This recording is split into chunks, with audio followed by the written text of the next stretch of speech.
আসসালামু আলাইকুম প্রিয় দর্শক ভাই। মানে কথা বলার ভাষা হারিয়ে ফেলছি। আমাদের দেশে প্রত্যেকটা দিন কোনো না কোনো একটা ঘটনা ঘটছে। এমন দেশ তো আমরা চাই নাই। প্রিয় দর্শক, গতকাল ফেসবুকে ঢুকে একটা দৃশ্য দেখলাম, একটা ফুটেজ ভাইরাল হয়েছে। আমি আপনাদের দেখিয়ে দিচ্ছি সব দেশে কি চলতেছে। আমরা তো এমন দেশ চাই নাই।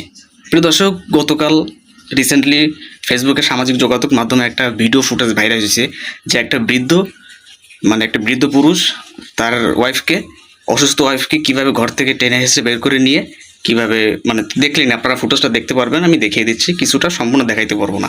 মানে এই দৃশ্য দেখার পরে এই দৃশ্য সোশ্যাল মিডিয়ায় সেকেন্ডের ভিতরে ভাইরাল হয়ে গেছে। পুরাই সবাই দেখে দুঃখ প্রকাশ করতেছে, কেউ রাগ দিচ্ছে, কেউ মানে স্বাভাবিক ভাই।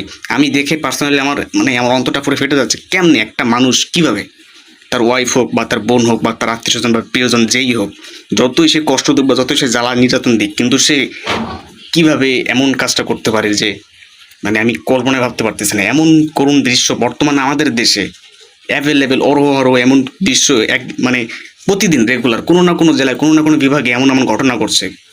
মানে এটা বলার কোনো ভাষা নাই। এটা কেন?